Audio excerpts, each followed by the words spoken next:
నమస్తే. శ్రీ గురుభ్యో నమః. శ్రీమాత్రే నమః. ఆదిత్యాయ చ సోమాయ మంగళాయ బుధాయ గురు శుక్ర శనిభ్యే రాహవే కేతవే నమః. 2025 జనవరి మాసానికి మాస ఫలితాలు. 2025 జనవరి అనగానే అందరికీ ఒక ఆలోచన ఏంటంటే ఈ సంవత్సరం ఎలా ఉంటుంది అని. నిజానికి అందరికీ కూడా ఆంగ్ల నూతన సంవత్సర శుభాకాంక్షలు. జనవరిలో మరి కొత్తగా మనకేం మార్పు ఉంటుంది ఏంటి అంటే, నిజానికి మన సనాతన ధర్మంలో ఉన్న శాస్త్రీయతలో మనం ఎప్పుడు కూడా సంవత్సర ఫలితాలు అనేవి తెలుసుకునేటప్పుడు ముఖ్యంగా ఉగాది నుండి ఉగాది వరకే మనం తెలుసుకుంటాం. కానీ ఇది మన కన్వీనియన్స్ కోసం పెట్టుకున్నటువంటి గ్రెగేరియన్ క్యాలెండర్ ప్రకారంగా కొత్త సంవత్సరం ఆంగ్లేయులు ప్రపంచవ్యాప్తము ఇదంతా ఒకటి సిద్ధాంతం ఉంది కాబట్టి ఆంగ్ల నూతన సంవత్సరం అని చెప్తున్నాం. కానీ ప్రతి మాసంలో ఎలాగైతే మన గ్రహాలు గోచార రీత్యా సంచారం జరుగుతూ ఉంటుందో అదే ఉంటుంది.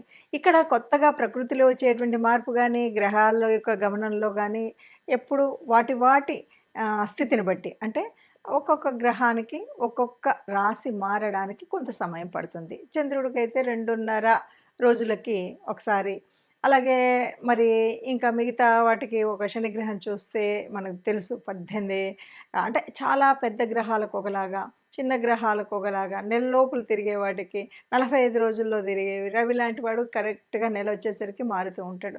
ఇలాంటివి గ్రహాల యొక్క గమనం ఉంటుంది.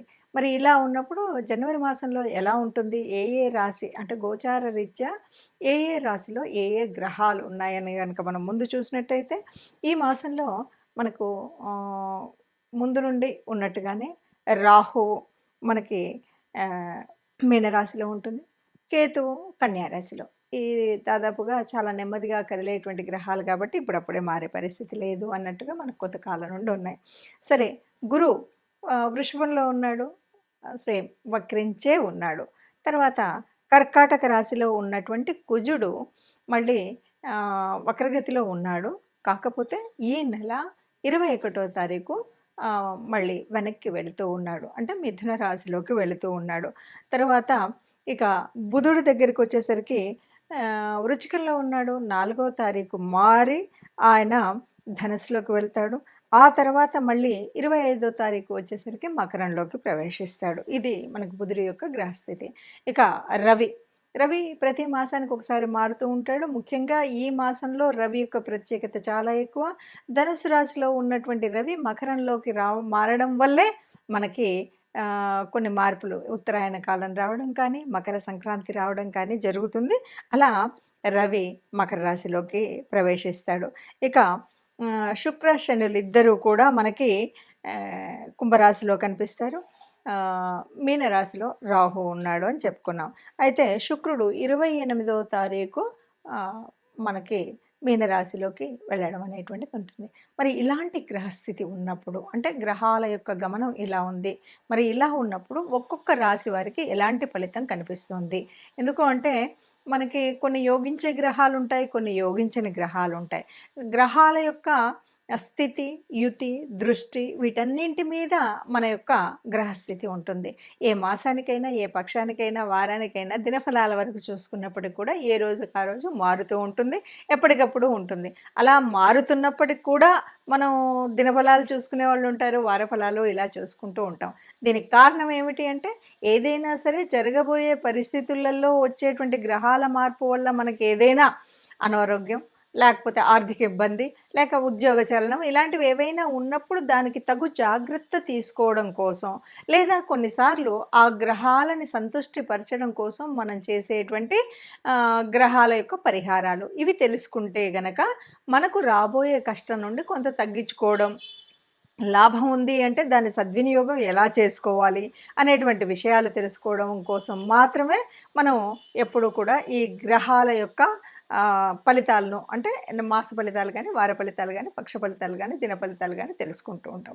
అందులో భాగంగా మరి 2025 జనవరి మాసానికి మాస ఫలితాలు మనం ముందుగా రాశి వారీగా, అంటే ఒక్కొక్క రాశి 12 రాశులకు ఫలితాలు తెలుసుకుందాం. మకర రాశి మకర రాశి వారికి 2025 జనవరిలో ఎలా ఉంది కనుక చూసినట్టయితే, మనం మకర రాశి గురించి చెప్పేటప్పుడు ఒక విషయాన్ని చెప్తాం. గత 7 సంవత్సరాల 4 నెలల నుండి ఏళ్నాటి శనిలో మగ్గుతూ అనేక కష్టాలు పడి ఏళ్నాటి శని ప్రభావం అంతా చూసినటువంటి కాలం. ఇక చివర కష్టకాలం పోయేటువంటి పరిస్థితి ఇంకో 2 నెలలు అయితే కష్టకాలం పోతుంది. అంటే ఈ చివరి కాలంలో ఎలా ఉంటుందంటే, ఒక ఉదాహరణ చెప్పొచ్చు. మనము ఒక సముద్రాన్ని ఈదుతూ ఉన్నాం. ఈ ఈ ఒడ్డు నుండి సముద్రం ఎందుకు, ఒక నదినే ఈదుతున్నాం. ఈదుతూ ఉన్నప్పుడు ఎప్పుడైనా సరే నదిలో ఈదేటప్పుడు చాలా ఎదురీత అంటారు కదా! అలాంటి వరవడి అదంతా ఉంటుంది. అలా అని మనం చివరికొచ్చాం కదా అని రిలాక్స్ అవుతే ఇప్పటి వరకు అలసిపోయాం. ఈదుతూ శారీరకంగా కష్టపడ్డాం. ఈ చివరికొచ్చిన తర్వాత మనం అంతా కూడా హోప్ వదులుకుంటే ఏమవుతుంది, మళ్ళీ జారిపోతాం. అలా కాకుండా ఇప్పుడు వస్తున్నటువంటి ఈ చివరిలో కూడా ఇంకా మనల్ని పరీక్షించేటువంటి పరమాత్మ ఉన్నాడు. ఆ పరమాత్మ పరీక్షిస్తూ ఉంటాడు. కాబట్టి ఈ చివరి కాలాన్ని కష్టాలు ఎన్నొచ్చినా సరే, ఇక నాకు దగ్గరగా శుభాలు వచ్చేటువంటి సమయం వచ్చింది అనేటువంటి ధైర్యంతో, స్థైర్యంతో, మానసికంగా నేను ఇది చేయగలుగుతా అనేటువంటి నమ్మకంతో, మొండితత్వంతో, మకర రాశి అంటేనే చాలా మొండి పట్టుదల ఉంటుంది. చాలా పనులు తాము స్వయంగా చేసుకోగలుగుతారు. చాలా పనులు క్రమశిక్షణగా చేసుకోగలుగుతారు. ఇది మకర రాశికి పెట్టింది పేరు. ఎందుకంటే వాళ్ళకి ముందు నుండి కూడా ఏ పని చేయాలన్నా పట్టుదలలో తక్కువ ఉండరు. ఏ పని చేయాలన్నా స్వయంగా చేసుకుంటూ ఉంటారు. ఏ పని చెయ్యాలి అన్నా అంటే కొంచెం కూడా వెనకేయరు. అప్పుడప్పుడు కొద్దిగా బద్ధకం వచ్చినప్పుడు ఆ బద్ధకాన్ని వీడితే చాలు, చక్కగా ముందుకు వెళతారు. కష్టం కూడా ఇంత కష్టం వచ్చిందా నాకు అని తర్వాత అనుకుంటే తప్ప తెలుస్తుంది కానీ, కష్టాన్ని కూడా కష్టంగా అనుభవించకుండా ఇష్టంగా చేసుకునేటువంటి మనస్తత్వం కలిగినటువంటి వాళ్ళు మకర రాశి వాళ్ళు. కాబట్టి మనం ఇక్కడ చేయాల్సింది ఏంటంటే, గ్రహచారం ఎలా ఉంది అని ఆలోచించకండి. కో ముఖ్యంగా మనం చేయాల్సిందేంటి, దైవ పూజలో ఏ లోటు రాకూడదు. కాకపోతే ఒక్కటమ్మా, అన్ని దానాల్లోకి మించినటువంటి దానం అన్నదానం అంటారు. మకర రాశి వారు ఈ జనవరి మాసంలో ఏదో ఒక మిషతో అన్నదానం చేయండి. తర్వాత ఇంకా కొంచెము భూత ప్రేమ కావాలంటారు. చీమలకు అలాంటి వాటికి కొంచెం పంచదార అక్కడక్కడ వేయడం, ఈశ్వరుడిని మారేడు దళాలతో అభిషేకం చేయించుకోవడం కానీ, ఇలా ఈశ్వరాభిషేకం లేకపోతే మారేడు దళ పూజ ఇలాంటివి చేయాలి. ఈశ్వరుడి యొక్క కృప ఉంటే శనిదేవుడు ఏమీ చేయడు అన్నది మనందరికీ తెలిసినటువంటిదే. అయినా రాశ్యాధిపతి శని ఎప్పుడు కూడా నష్టం చేస్తాడంటే, నష్టం చేయడం కాదు, ఇంతకు ముందున్నటువంటి నీ పూర్వపుణ్య ఫలాన్ని అనుభవించేలాగా చేస్తున్నటువంటి వాడే శనిశ్చరుడు. ఎప్పుడు కూడా ఇంకా తర్వాతి కాలంలో నీ కష్టం రాకుండా ఉండేటట్టు చేసేటువంటి వాడే శనిశ్చరుడు. క్రమశిక్షణలో పెట్టేటువంటి వాడే శనిశ్చరుడు. కాబట్టి ఇప్పటి వరకు పడ్డటువంటి కష్టం అని కాదు, ఈ మాసం నుండి మనకేంటంటే చివరిలోకి వచ్చాం. ఈ మాసం కూడా గత మాసాలలాగానే కొద్దిగా హార్డ్గా ఉన్నప్పటికీ ఇవేవీ కాకుండా మనం ఈశ్వర అనుగ్రహం పొందినట్టయితే బాగుంటుంది. పాపగ్రహాల బలం ఎక్కువగా ఉంది, శుభగ్రహాల బలం తక్కువగా ఉంది. కాబట్టి ఈ ఒక్క విషయాన్ని గుర్తుపెట్టుకొని ఇంతకు ముందులాగానే ఓపికతో, శ్రద్ధతో, పట్టుదలతో ఇంక అయిపోయింది మా చెడు కాలం అనేటువంటి భావనతో ఈ జనవరి మాసమే కాదు, ఫిబ్రవరి వరకు కూడా మనం అలా చేసినట్టయితే ఇక కష్టాలు లేకుండా హాయిగా ఉండొచ్చు అని చెప్పచ్చు.